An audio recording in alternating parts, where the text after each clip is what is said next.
What's up? I'm back with a quick video tonight. We're gonna talk about child transportation for a little bit. I still get questions on that, so I'm gonna share a little bit about child transportation and the pros and cons of it. Anybody trying to start child transportation, you're gonna have to have patience. It's gonna take time for that business to grow, but the beauty of child transportation is a part-time business. So that's the beauty of it. So you can have somebody working it for you. You can work it yourself, etc. That's the beauty of it. And then if you want to get an NEMT later on, you can just add that in your business model. But there's two ways you can do child transportation.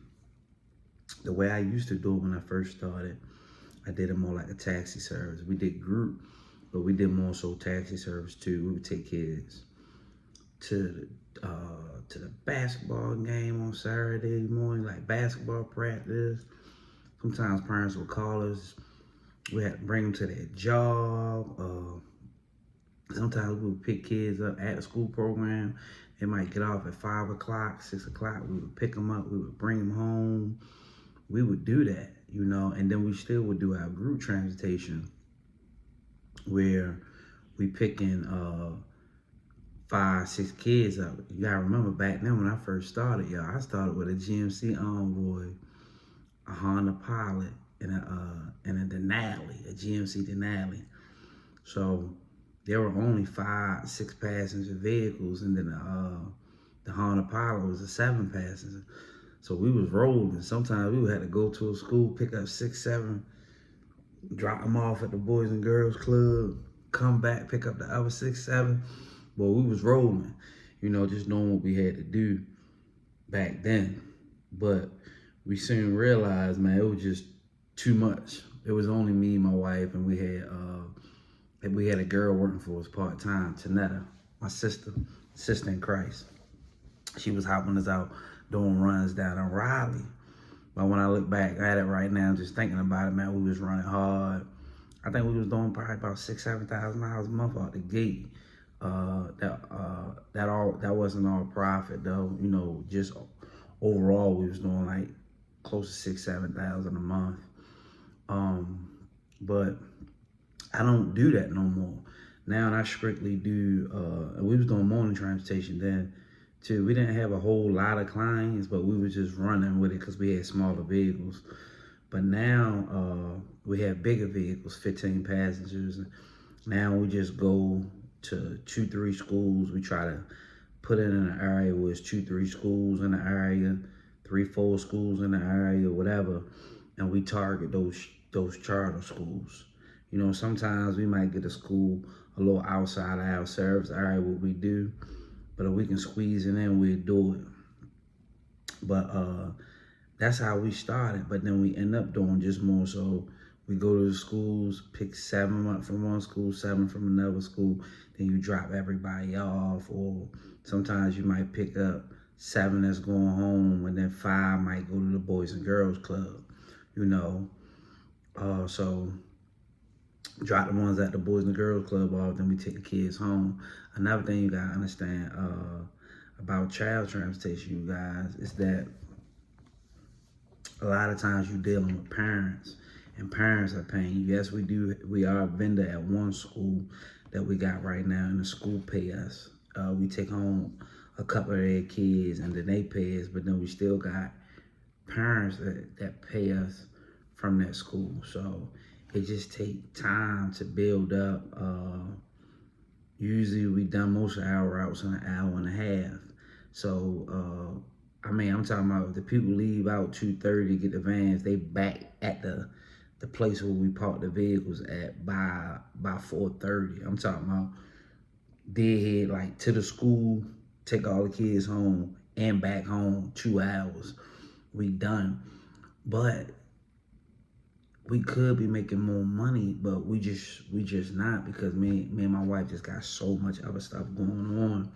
Like if we were still doing like a taxi service on top of that, we could be making a lot more money. So some of y'all that's not really doing a whole lot, or y'all don't have a whole lot going on, y'all probably could still utilize the taxi part of the service, more so like a taxi cab where you just picking kids up, taking them here, taking them there for parents, things of that nature. A lot of times we turn that stuff down when it come our way.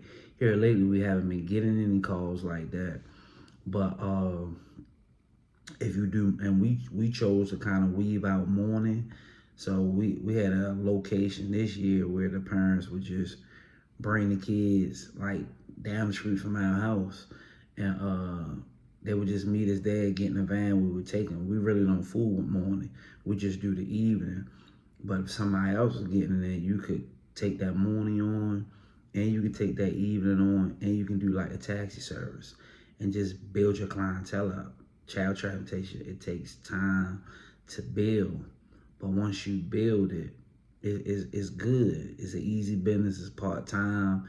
I mean, you easy pay somebody to do it. Just get all the insurance and stuff you need, and you can rock like that. So I would tell you do it both ways, or you could just get a bigger vehicle and do it that route. But I would suggest start with a bigger vehicle, me personally, because if you go buy butts in the seats like we do, you make more money that way.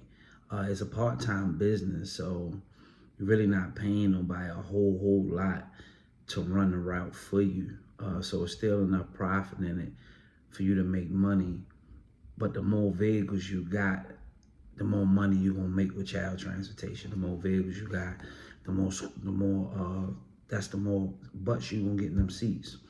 So I sound like I didn't even follow what I got right here written down. That's why I sound like I kind of lost in my thoughts where I want to go at next. But that's just kind of like a rundown how you can do it. A taxi service, or just do it more so the group, or do it both ways. And just utilize it that way. You can get all the money that you can get out those vans, utilizing those vans if you got the time. But so that's pretty much it in simplicity. But you gotta have a website. And I know how I made this video. I say some of the same stuff over and over. But I know sometimes we gotta hear things a few times before we can start really implementing it. Sometimes it take that. And I don't mind making another video talking about it. But definitely have your My Google business page. Y'all, please go get that. You wanna have that. You wanna have your little website. You get your little Facebook. I ain't even really using too much Facebook right now. But get your little Facebook page. Make sure you got them 3 things going.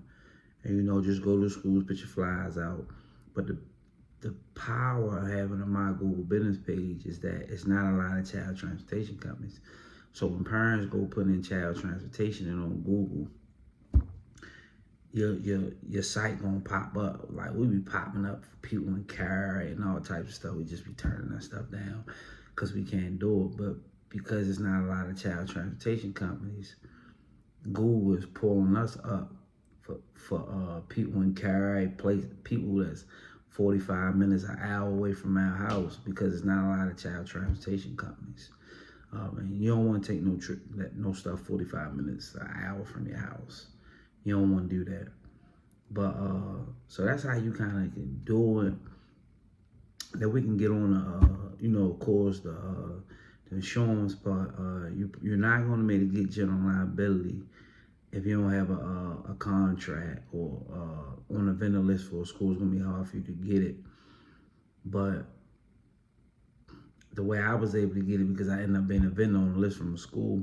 But you can if you get that contract or get on that vendor list, then you'll be able to get your general liability for your business. That's just to cover your business for legal fees, and you get your molestation in there, and you get your professionalism. If something was to happen, it was to get injured, that will cover them. That's what kind of like with doctors and stuff got professionalism insurance.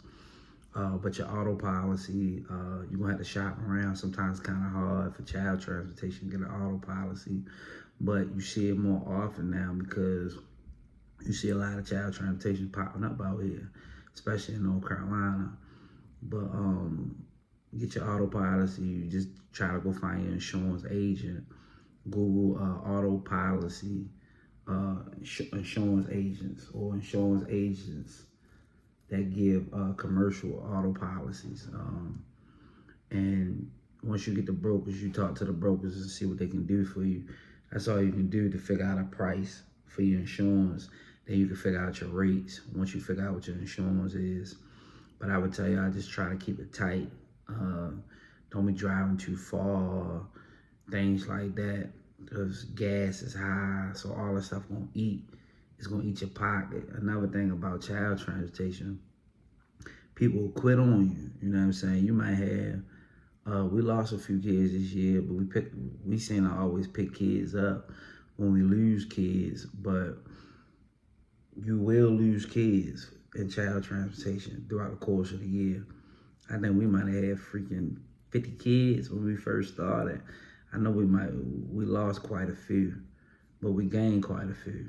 So you always gonna lose kids in child transportation. So that's why for some of y'all, it may be good to still do like the taxi service with the children too, because it'll offset that money you're gonna lose from some of them kids you're gonna lose. Next year, we're thinking about doing like a discount, whereas though they pay like 6 months up front and just give them a discount. Just give them a few options, or we might just make them pay a month up front. You know what I'm saying? They pay a month up front, or they might make them pay 2 months up front. Just that way, at least we know they got to pay that 2 months, even if they decide to stop the service or not. We got our bread, but we think about doing like a 6-month thing. They could charge a credit card, however they want to do it, because you will have some parents that can't make it through the whole year. They might lose a job. Anything might happen. And me being a parent, sometimes, you know, I got stuff written in the policy. I just don't follow through with it because I understand things happen at times, and people just can't afford the service. Right now, we're about, I think we're at $85 one way a week. And it's just like, that's just where we at right now. For the Boys and Girls Club, I think we at like $45 one way a week. The Boys and Girls Club, people that get dropped off at the Boys and Girls Club, we have 45. I think we have 45 and 85. But we're gonna take our prices up again next year. Each year we're gonna take our prices up. So we just feel like if you can't afford our service, then you just can't afford it. I'm not going to lower my prices. Now, if I was doing it myself, I could, but I have to pay somebody. So in order for me to be profitable, I have to charge. I have to continue to take my prices up each year. Some of the parents going to tell y'all, they're going to say, oh, it's too high. I can't pay that, etc. All that. I'm telling you, they're going to say all that. But, you know, we've had people that said that, then call the Boys and Girls Club. Boys and Girls Club going up each year. I think Boys and Girls Club $160 a week now. Not Boys and Girls Club. YMCA $160 a week now here. So, and then they still gotta go pick them up once they get off of work. But shoot, you pay us $90 a week. You come home, you home for the rest of the day. You ain't gotta go back out. So, you know, that's the difference. Unless the kids too young, but 9 out of 10 that don't happen, because if that was the case, they would never reach out to us. So a lot of times they call us, we tell them the price. They call a YMCA. They tell us sometimes, well, we're gonna go to YMCA or this or that or this or that. Call a YMCA. They get prices, then they come back to us and they say, oh, we'll go with y'all then, you know. But sometimes you'll start doing it. Once you start doing this stuff for so long, you start knowing when certain clients not gonna be with you a long time. You got some that stay with you 2-3 years, a year, but then you got some you know they only gonna be there like a month or two. Like we had a little girl, and I was telling my wife like she ain't gonna be here long. I think they might have stayed like 2-3 weeks. We really ain't needed. It was just like a quick little filler, a couple of dollars for them 3-4 weeks. But I already knew that the parents they were not gonna be able to afford to pay the money each week. So you'll get better with that as time go on. But I just wanted to do a little talk tonight, y'all. Just give you a few different perspectives of the child transportation. Just give y'all something to think about on how you can do the child transportation. But if y'all got any comments or anything like that, you know, any questions, just put it down at the bottom, you guys. Y'all be blessed. I'll catch y'all in the next one.